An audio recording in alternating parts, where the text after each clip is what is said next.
그때 세베대의 아들의 어머니가 그 아들들을 데리고 예수께 와서 절하며 무엇을 구하니?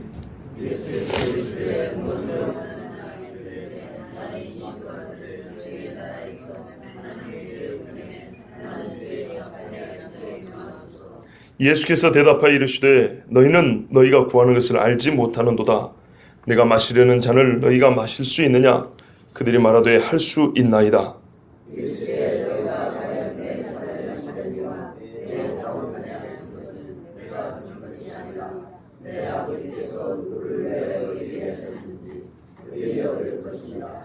열 제자가 듣고 그 두 형제에 대하여 분이 여기거늘 예수께서 제자들을 불러다가 이르시되 이방인의 주권자들이 그들의 힘을 거짓말하고 그 원한들이 그들에게 권세를 부리는 줄을 내가 알거니와 너희 중에는 그렇지 않아야 하나니 너희 중에 누구든지 크고자 하는 자는 너희를 섬기는 자가 되고 너희 중에 누구든지 그들에게 되고자 하는 자는 너희의 종이 되어야 하리라. 인자가 온 것은 섬김을 받으려 함이 아니라 도리어 섬기려 하고 자기 목숨을 많은 사람의 대속물로 주려 함이니라. 아멘. 기도하겠습니다. 거룩하신 아버지 하나님, 오늘도 귀한 말씀을 주셔서 감사합니다. 이제 100번째 시간이 되었습니다. 여기까지 인도하신 아버지 하나님, 마지막까지 인도해 주시고 우리가 마태복음을 다 듣고 나서 우리 주님 3년의 삶을 보는 것과 같이 우리 주께로부터 3년 동안 설교를 다 들은 것과 같은 그런 은혜 입은 주의 자녀들 되게 하여 주시옵소서. 지금은 우리도 주님 따라 예루살렘 올라갑니다. 예루살렘 올라가는 이 여정에 정말 지혜롭고 성령 충만한 종들이 되게 하여 주시고 예수님 본받는 제자들 되게 하여 주시고 이 세대는 버리고 따르지 아니하고 오직 주님만 따르는 주의 자녀들 제자들 되게 하여 주시옵소서. 이 중에 오늘도 하나님의 말씀 보이는 대로 정말 믿는 대로 아는 대로 증거하겠습니다. 주의 말씀과의 오차가 없게 하여 주시고 주께서 품으시고 뜻하신 바 그 뜻에 합당하게 증거케 하여 주시옵소서. 예수 그리스도 이름으로 기도하옵나이다. 아멘. 그때 그랬습니다. 앞에 보시면 예수님께서 12제자를 따로 불러다가 다시 한번 가르쳐 주시고 난 다음입니다. 2주 전에 기억나시죠? 제가 깨달은 게 있어요. 거의 설교 듣고 한 주가 지나면 기억을 못 하신다는 사실을 깨달아서 제가 앞으로 옛날 했던 걸 좀 계속 반복하고 그래도 모르시는구나 했어요. 사실은 저도 잘 모릅니다. 제가 설교해놓고도 나중에 지나가면 이 본문을 갖고 내가 어떻게 설교를 했다고 하면 기억이 안 나는 경우가 대반이에요. 설교문을 썼던 걸 보거나 녹음해놓은 걸 들어보면 아, 내가 이런 말도 했어? 이럴 때가 있어요. 그만큼 사람입니다. 오늘 제가 이 본문을 읽으면서 여러분에게 보여드릴 수 없는데 여기다가 느낌표를 가지고 몇 번 강조한 게 있어요. 나라고. 이거는 설교할 게 아니고 설교문을 쓰면서 제가 저한테 외치는 소리예요. 이게 누구냐 하면서 바로 나다 나 하면서 제가 아주 그냥 강하게 표현하는 게 있어요. 근데 말씀을 드려버렸네. 이거는 저 혼자 볼 건데 그만큼 우리가 예수님 따라가기가 너무 멀어요. 읽고 묵상하다 보니까 괜히 우리가 겸손한 척 하려고 우리가 그렇습니까? 하고 하면은 그런 것도 같은데 또 그렇다고 하기는 너무 교만한 것 같아가지고 아닙니다라고 말하는 경우 많잖아요. 근데 그게 아니고 진짜로 말씀을 읽다 보니까 정말 자연스럽고 강하게 이건 진짜 나다 나 이런 생각이 들었어요. 여러분도 제가 여러분에게 억지로 적용을 시키려고 하는 게 아니고 감정이입을 시키려는 게 아니고 듣는 중에 나다라는 생각이 들면 그냥 하나님 앞에 무릎 꿇으면 됩니다. 그러면 됩니다. 자, 오늘 보시면 12제자가 예수님한테 십자가 죽음과 부활을 자세히 들었어요. 듣고 또 다 버렸다고 생각했는데도 불구하고 아직 가야 할 길이 멀다는 거. 누군가는 포도원에 일찍 들어와서 같이 수고도 해야 하고 정말 이 땅의 모든 것을 버리면서도 이 땅에서 어떤 것도 취하지 않을 그런 각오까지 하고도 그죠? 이 부자 청년 완전 반대로 말이에요.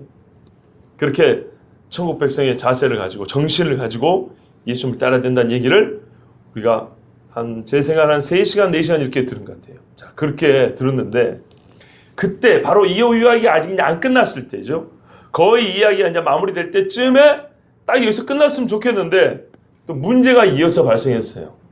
세베대의 아들들의 오마니가 자기 아들들을 데리고 예수님께로 왔어요. 이 정도 들었으면 안 일어나야 될 일이에요, 사실. 근데 어머니가 와가지고 본문에 보시면 절하며 무엇을 구하니? 뭘 구하냐 봤더니 이 나의 두 아들을 주의 나라에서 하나는 주의 우편에 하나는 주의 좌편에 앉게 하소서. 그러니까 저는 이 말씀 읽는 순간 세상에 사람이 이렇게 어두울 수가 있을까?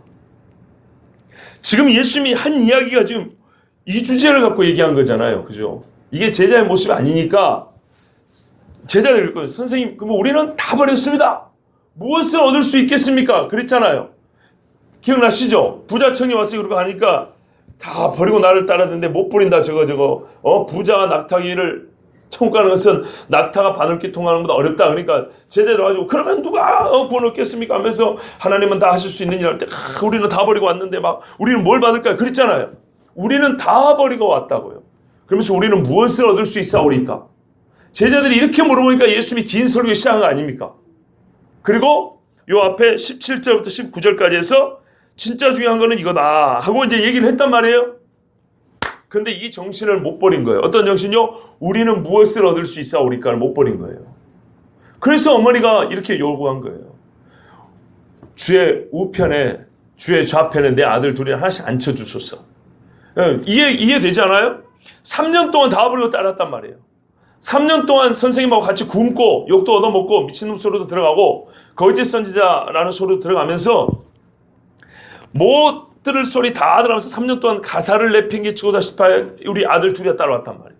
아들 둘이가. 한동안 둘이가. 그러니까 어머니 입장에서는 우리 자식들이 지금 예루살렘 올라가는 예수님의 모양새를 딱 보니까 사람들이 하는 말이 이번에는 심상치 않다는 거예요. 그죠? 그러니까 어머니 입장에서는 예전에 예수님이 막 병자를 고치고 죽은 자를 살렸던 게 진짜 메시아가 나중에 이스라엘을 회복한다는 그 증거로 보일 수 있었던 거예요. 그렇지 않겠습니까? 그만큼 능력 있는 사람이 어디 있어요? 또 하나, 예수님의 설교 강력하게 심판을 외치고 또 상급을 말씀하고 이런 걸 봤을 때는 믿음이 없는 입장에서 들으면 어떻게 되냐? 순전히 인간적으로 들으면 저번에 왕 됐을 때 자기들의 대적을 멸하고 자기 때문에 고생한 사람들 상 주고 그렇게 들을 수 있다는 거예요. 이해되시죠? 그러니까 예수님의 십자가를 모르는 상황에서는 예수님이 그동안 한 기적은 로마도 엎을 수 있는 능력으로 해석할 수 있고 예수님이 하신 말씀은 자기를 따르지 않는 세상의 모든 불신자와 이방 나라들을 심판하겠다는 그런 작정 이렇게 들을 수 있다 이 말입니다. 그러니까 영적인 문제를 배제하고 들으면 예수님의 기적과 하신 말씀을 충분히 인간적으로 해석할 수 있다고요. 이게 요즘 현대신학자들이 하는 거잖아요. 현대신학자들이 예수님이 하신 말씀을 천국과 지옥과 무관하고 영적 세계와 무관하고 이 세계 권력자들을 향한 비난의 목소리로만 해석한다고요. 예수님의 치료하시는 것을 우리 영혼을 치료하고 우리 영혼을 구원하는 게 아니고 진짜로 이 땅에서 우리가 연약한 사람에게 돈 좀 주고 복지시설을 만들어서 좀 구호 좀 하고 그것이 예수님을 뒤따르는 거라고 그렇게 해석한단 말이에요. 충분히 저는 이해하실 수 있다고 믿습니다. 예, 그러면 끄떡 한번 해주시면 돼요. 그러니까 현대 신학자들이 예수님의 하나님됨을 몰라요. 정치 지도자, 성인 군자, 연약한 민중들의 지도자, 뭐랄까요, 운동가, 혁명가 이렇게 해석하는 것은 예수님의 신성을 모르니까 그렇게 한다고요. 예수님의 십자가를 모르니까 그렇게 해석한다고요. 하나님의 아들인 걸 모르니까 그렇게 해석한다고요.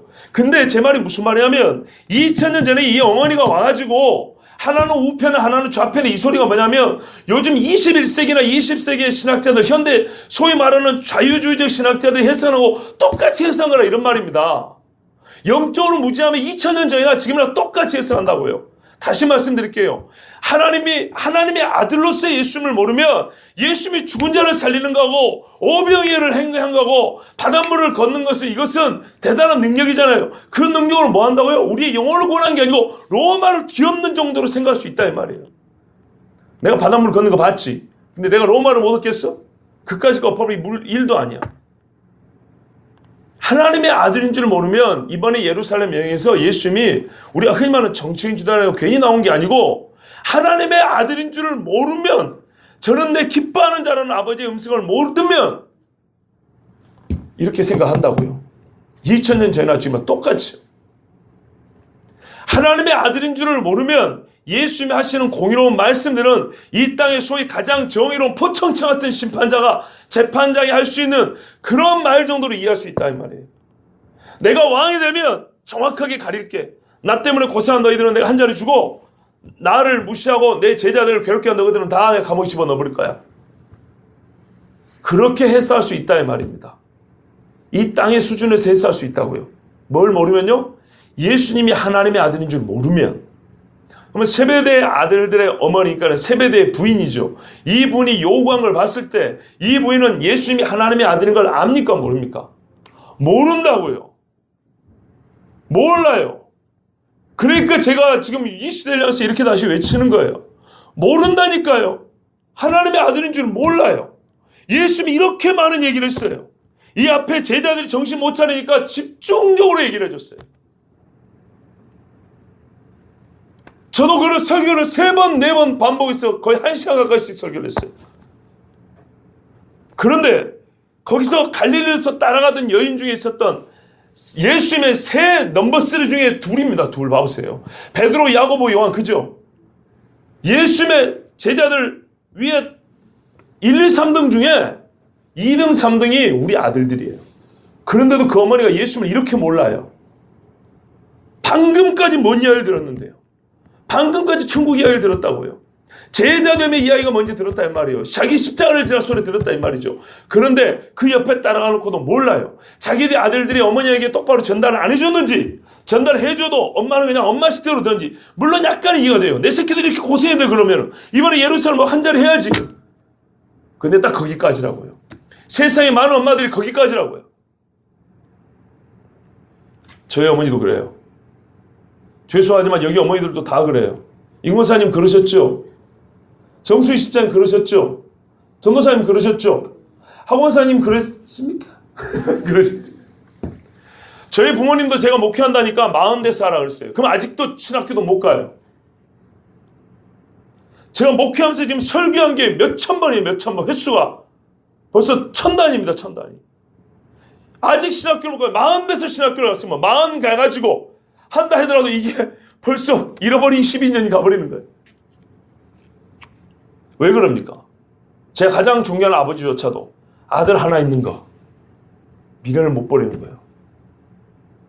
저희 어머니는요, 우리 중에서 그 소위 말하는 자식에 대하여 보니까 우리 전도사님하고 임봉인 권사님이 아주 강하시더라고요. 다른 분들은 말씀을 잘 안 하니까 모르는데 아주 거의 강해요. 저희 어머니가 그래요. 그 개들이 새끼 나면은 누가 손만에 왕 그러죠. 저희 어머니가 그래요. 저를 보고 그런다고요. 저희 아버지가 좀 이제 시골스러운 편이지만 새끼 탐을 한다 그래요. 짐승들이 손을 못하게 한다고요. 그런 것처럼 아주 강해요. 걱정을 많이 한다고요. 예, 이 젊은 놈이 어디 혹시 병나 죽을까봐 얼마나 걱정을 많이 하는지 몰라요. 전도사님도 그러시죠? 안 죽어요. 걱정하지 마세요. 그러니까 이해해요. 이해하는데 우리가 여기는 넘어가야 된다 이 말입니다. 이게 완전 우리 모습이에요. 봐보세요. 우리 자식들이 3년 동안 주님 따라다니고 고생했다 이 말이에요. 그러면 이번에 들어보니까 뭔가 있을 것 같아 이 말이에요. 선수 쳐야죠. 나도 예수님하고 우리 새끼들 둘이 있으니까 내가 여기서 밥을 사준 게 몇 번인데 내가 여비에 보태쓰라고 보태준 게 얼마인데 한번 생각을 해보세요. 내 자식이 둘이 있는데 여기 가만히 있겠어요. 요한은 그 동네 지주 집안인데 대제사의 친척이라고 그랬다고요. 요한 집안은 꽤나 있는 집이라고 우리가 추정할 수 있어요. 베드로도 그 선주 집안이지만 요한 집안도 괜찮은 집안이에요. 그 동네 이름 있는 집안이에요. 그러니까 가진 물질을 가지고 갈릴리에서 온 여인들이 예수님의 일행들을 많이 공개했다 돼 있거든요. 그렇으니까 이 엄마 입장에서는 이제 뭔가 이제는 거둘 때가 왔다 싶지 않겠냐 이 말이죠. 한편 이해가 되면서도 여기까지인 것이 너무 안타까운 거예요. 그런데 우리 바로 나라니까요. 그래서 제가 나라고 말한 거예요. 나라고. 완전 우리 이야기예요. 내 새끼는 목회하고 싶지 않은 거예요. 내 자식은 고생하는 거 못 보겠다는 거예요. 이 정도 되면 다른 사람은 10년 고생을 해서 소위 세상 말로 성공을 했다는데 내 새끼는 3년 5년이면 끝났으면 좋겠어요. 이게 모든 어머니들의 바람이에요. 그죠? 지금까지는 제자들이 있다면 지금 어머니 얘기를 한번 해볼게요. 제자를 둔 어머니도 제자입니다. 그러면 어머니로서 제자여야 돼요. 이해되시죠? 바치라면 확실히 바쳐야 돼요. 자녀들에게 하는 말은 네 어머니나 네 아버지나 네 남편이나 네 부모나 네 자식이라는데 자녀 입장에서는 요 위에 부모 이야기할 때 좀 귀에 잘 들어와요. 근데 부모들은요 이 말씀을 똑같이 들어야 돼요. 네 자식을 나보다 더 사랑하는 자는 이 말씀을 그대로 들어야 돼요. 우리는 기본적으로 사고의 방향이 위로 가게 돼 있거든요. 그래서 보통들은 부모 섬기는 혹은 아직 생존하신 부모님이 계시면 여지없이 부모를 먼저 생각합니다. 그런데요 실제적으로 우리가 뭐 때문에 무너지냐면 부모가 아니에요. 자식 때문에 무너지지. 내리사랑의 자잖아요. 인간의 본성이 그래요. 아무리 엄마 아빠 못 살아도 자식을 낳고 기르는 순간 부모와 자식하고 둘 중에 택하라면 자식 택하게 돼 있어요. 그건 죄는 아닌데 부모 입장에서 섭섭하지만 어쩔 수 없어요. 나도 자식으로서는 그럴 수밖에 없으니까. 누구라도 내리내리 그렇게 되니까요. 억울한 건 아니에요. 섭섭할 것도 아니고. 나도 내 부모보다는 내 자식이니까. 그렇습니다. 권사님 그렇죠? 예, 그래요. 그러니까 제가 이해는 한다니까요. 이해는 하지만 우리 주님이 그랬다니까요. 자식된 자는 부모보다 나를 더 사랑한다 했고 부모된 자는 자식보다 나를 더 사랑한다 그랬어요. 그러니까 우리가 지금 여기서 모든 사람이 제자할 때 보통 제자면 젊은이들 떠오르는데 이런 고정관념을 깨라 그 말입니다. 왜 젊은 사람만 제자입니까? 근데 우리는요 자연스럽게 젊은 사람들을 떠올린다고요. 그렇죠? 이것이 우리의 한정이에요. 그러니까 이걸 나라고 얘기한 거예요. 뭐든지 자기의 그 그림 안에서만 성경을 보려고 그래요. 내가 원하는 쪽은 내가 원하지 않는 쪽이 어떤 틀이 있어요. 원하는 것은 이 정도, 원치 않은 이 정도. 보통 이 안에서 소위 세상을 왁구를 잘라 그런다고요, 말씀을. 그러지 않아요. 제자는요, 모든 예수 믿는 사람을 말합니다. 나이 10살이라도 제자 될 수 있고요. 나이 90, 100살도 제자입니다. 그러면 내가 위로 부모가 있으면 부모를 버릴 수 있어야 되고 밑으로 자녀가 있으면 자녀를 버릴 수 있어야 됩니다. 이 버린다는 말을 너무 그냥 내팽개친다라고 생각하시면 안 돼요. 오늘 이 어머니가 이리 와가지고 부탁을 합니다. 죄송하지만 자녀를 사랑한 건 알겠지만 전혀 예수님과 상관없는 이야기예요. 제자됨과 아무 상관없는 거예요. 그러니까 우리의 갈 길이 얼마나 먼지 봐보세요. 하나는 보면 또 산이요, 또 산이고, 또 강이고, 또 계곡이에요. 지금 이 주제를 가지고 지금 예수님이 몇 번을 얘기를 했어요. 얼마나 길게 얘기를 했습니까? 어린아이 이야기부터 우리의 잘못된 생각들, 그리스도인으로서 잘못된 고정관념과 잘못된 생각들을 바꾸려 예수님이 얼마나 많이 예를 썼습니까? 그런데 세상에 이제는 예수님에게도 어머니 뻘되는 이 세베대의 아들들 어머니가 와가지고 이러진 부탁을 하는 거예요. 참으로 어둡습니다. 우리가 이렇게 어두워요. 그런데 더 안타까운 건 뭐냐면요. 그러면 이 제자들 있죠. 그 아들들 있지 않습니까? 야고보와 요한은 어떻게 해야 됩니까? 어머니를 말려야죠. 근데 본문에 어떻게 돼 있죠? 같이 왔대요. 그러니까 이게 진짜 미쳐버릴 이야기예요. 어머니가 그렇게 하려면 어머니 우리 선생님 말씀 못 들었어요? 그거 아니라니까요. 그런 거는 부탁하는 게 아니에요. 우리 예수님이 지금 여기 올라가신 게 그런 게 아니에요. 바로 여러분 18절 19절 봐보세요. 그죠? 바로 앞에 과외 특별과외 받았잖아요.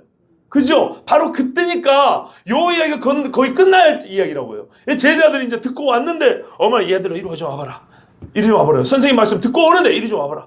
그래가지고 제자들이 선생님 말씀, 예수님 말씀 듣고 자기끼리 이제 막 얘기할 거 아닙니까? 야, 우리 선생님 말씀한 게 뭔 말이냐? 우리가 어떻게 해야 되냐? 막 이제 수탈수할 거 아닙니까? 이렇게 애들이 부산할 때 어머니가 얘 둘을 이리 와봐. 한번 생각을 해보세요. 자연스럽게 생각나죠? 둘이 와갖고, 아까 너희 선생님 뭐란 얘기 하디? 아이, 그렇게 됐고, 야, 다른 애들 못 볼 때 빨리 가자. 가자. 가지고 애들 데리고 들어간 거예요. 그러면은, 이 두 아들이 말입니다. 어머니가 하시는 말씀에 대하여 말려야 됩니다. 아니라고 가르쳐 드려야 됩니다. 어머니 그거 아닙니다. 라고. 그런데 이 두 아들이 어머니하고 마음이 같습니까? 다릅니까? 같아요. 아니 본절만 가지고 어떻게 알겠습니까? 하지만 그렇지 않습니다. 뒤에 가면 제자들이 이 두 제자를 미워했다고 되어 있고요. 그리고 예수님도 대답을 뭐라냐면 너희라고 그랬어요. 너희가 구하는 것이라고 했어요. 여러분 본문에 보시면 22절 보세요. 예수께서 대답하여 이르시되 너희는 너희가 구하는 것을 알지 못하는도다 그랬어요. 어머니만 얘기한 게 아니에요. 그렇죠? 제자 두 사람 야고보와 요한도 어머니하고 똑같은 마음으로 왔다는 거예요. 안 그래도 얘기하고 싶었는데 어머니가 나서주니까 고맙다는 뭐 그런 비슷한 거죠. 그러니까 이거 이해가 됐어요. 제자들의 이런 꼴이. 네, 그러니까 정말로 세상에 예수님이 위암 안 걸린 게 다행이다. 스트레스 받아가지고 십자가 달려 죽기 전에 진짜 속병 나 죽겠다. 저 같으면 진짜 난리가 났을 거예요. 예? 이렇게 어리석을 수 있냐고. 여러분 이해가 됐어요? 성경을 보는 우리가 지금 이게 이해가 안 되죠. 세상에 지금 뭐 예수님을 몇 번을 얘기하는데 이거를 못 알아먹고 엄마가 하자니까 또 따라와줘. 이거 어린애들도 아니거든요. 장사한 사람들인데 와가지고 같이 꾹뻑 재라고 한 자리 달라고 지금 이러고 있는 거예요. 이야, 나는 한 자리 달라고 한 적 없는데요. 그러지 마세요, 여러분. 유형이 그렇다 이 말이에요. 예수님이 하신 말씀은 정말 못 알아먹고 따라갈 길이 멀고도 먼데도 불구하고 이미 우리는 저 부자 청년과 달리 다 된 건 줄 알고 다 바쳤고 다 헌신하고 이제는 뭐예요? 우리가 받을 것만 남은 줄 알고 이게 착각입니다. 거기서부터 시작되는 겁니다. 그리고 자기들이 뭔가 받을 자격이 있다고 생각하는 길이 나온 거예요. 그렇지 않겠습니까? 바칠 걸 바쳤고 예수님도 그걸 알고 계시고 지금 받을 만한 때도 됐고 우리가 요구할 만한 자격이 있다. 이러니까 온 거예요. 얼마나 어둡습니까? 정말 영적 지식이 이렇게 모자라고 어두울 수가 있습니까? 야고보와 요한이에요. 야고보와 요한 여러분. 변화산을까지 갔던 그 친구들이고요. 그 누구야 저기 애기 야이로의 딸 있죠. 그 딸 애 죽을 때 죽고 난 애 살릴 때도 예수님이 베드로와 야고보 요한 3명 데리고 다녔어요. 항상 중요한 자를 이 3명 데리고 왔단 말이에요. 그런데 이 친구들이 몰라요. 베드로는 이미 모른다는 걸 16장에서 들통났고요. 이 친구들은 이 뒤에까지 왔는데도 몰라요. 여러분 이 한두 절의 말씀을 쉬이 넘어가지 않으시길 바랍니다. 그만큼 제자 되기 어려운 겁니다.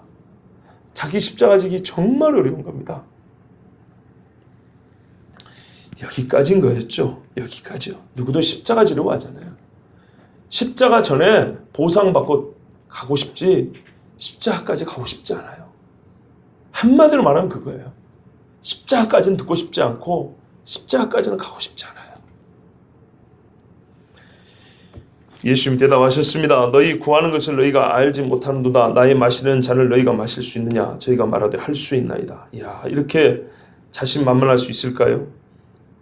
너희라는 예수님 말씀에 셋이 같은 마음이라는 거 알 수 있다 그랬죠. 근데 우리 본문에 아쉬운 점이 하나 있는데 번역이 빠진 게 있습니다. 원래 있는데 빼버렸어요. 옛날 제가 늘상 예를 드는 400년 전, 450년 전, 거의 500년 전, 1537년 번역된 영국의 유명한 매튜 성경이라는 게 있습니다. 그 성경에도 빠지지 않은 말씀인데 마틴 루터가 종교개혁하고 독일어로 성경 번역할 때도 빠진 구절이 하나도 없었어요. 하나도. 그런데 요 근래 와서 많이 빠진 것 중에 오늘 우리 본문에 빠진 게 뭐 있냐면요.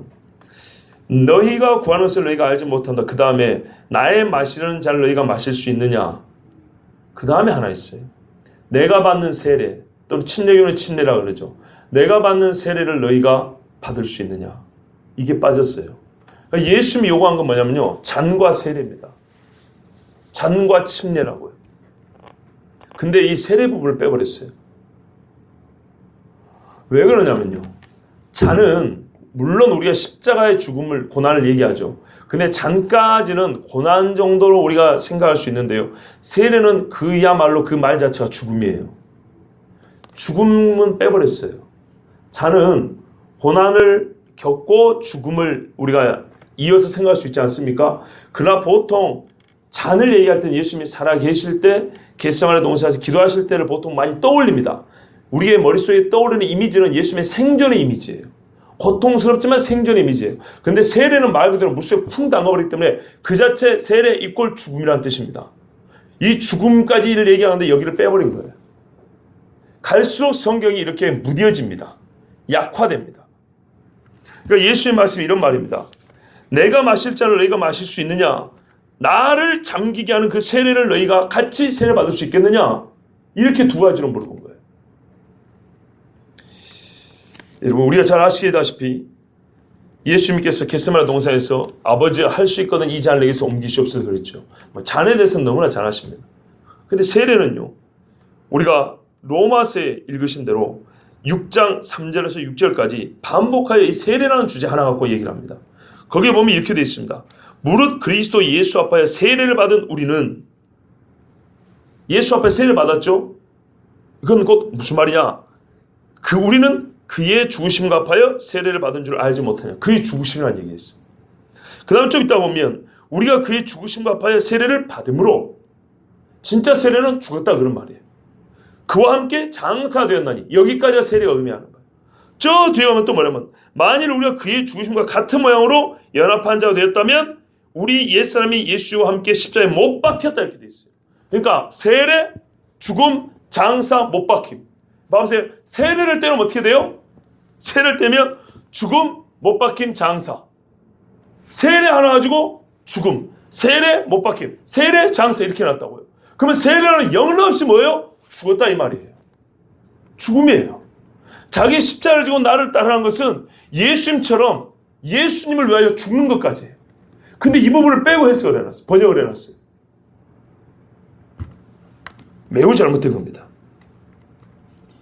예수님의 좌우편에 앉은 사람은요, 반드시 어떻게 해야 되냐면 자기 십자가를 지고 예수님 따릅니다. 마태복음 10장 38절, 16장 24절에 두 번이나 나를 따라오려거든 누구든지 자기 십자가를 지고 쫓을 것이라 이런 말씀이 있어요. 두 번이나. 그리고 또 이거 바로 앞에서 십자가 이야기를 했어요.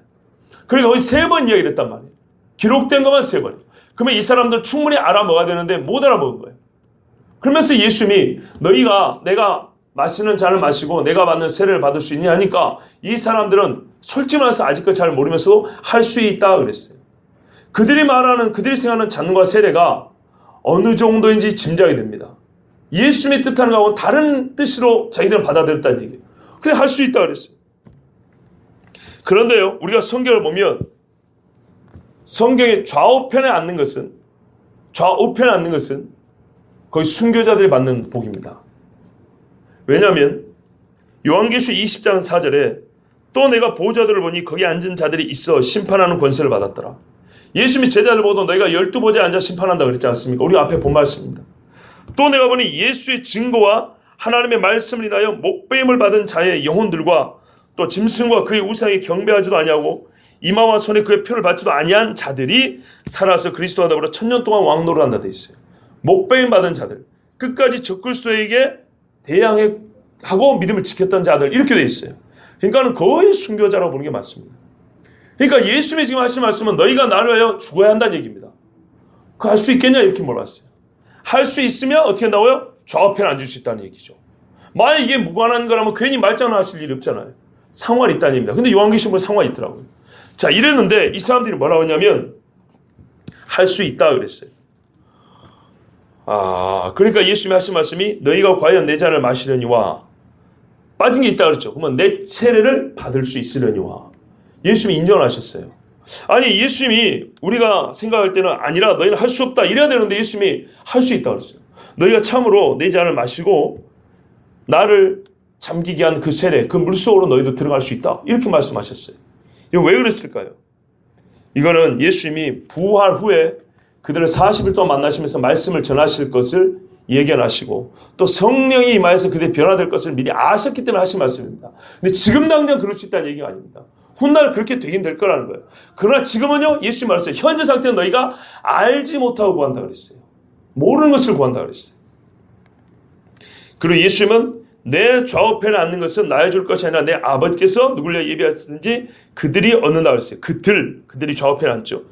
히브리서 5장 5절에서 10절 보면 예수님이 중보자로서 이 땅에 오셨기 때문에 그의 신적인 본질에 있어서는 모든 것이 성부하나님과 동등되시나 중보자로 이 땅에 육신을 입고 온 종의 사역을 왔기 때문에 그런 종의 사역을 다 감당한 다음에 높임을 받고 종의 사역을 다 감당한 다음에 영광을 받고 종의 사역을 다 감당한 다음에 보좌한다 이렇게 돼 있어요. 그럼 무슨 말입니까? 나중에 이 제자들 어떻게 한다는 거예요? 예수님을 따르는 제자의 사역을 다 감당한 다음에 그렇게 된다는 거예요. 그게 죽기까지 따르는 거예요. 그렇다 하더라도 예수님조차도 중보자로 오셨을 때는 그 중보자의 사명을 다 감당한 다음에 성부께서 그를 하늘 보좌에 앉히신 것처럼 그의 영광에 합당, 그의 중보 사역을 다 이루심에 합당한 영광을 주신 것처럼 제자들 역시도 예수님을 온전히 따르고 난 다음에 예수님의 좌우편에 앉게 해주신다, 이런 말씀입니다. 그러나 그거를 아버지께 맡겼다는 것은 예수님이 모른다는 얘기가 아니고 예수님 본인조차도 중보자로 할 때는 모든 걸 아버지께 맡겼죠. 그것처럼 이 제자들에게 맡긴다, 이런 뜻입니다. 아니, 이 제자들이 아니라 아버지 앞에 그 달려있다, 이런 뜻입니다. 여러분 아시겠죠? 예, 오늘 여기까지 듣겠습니다. 우리 함께 기도.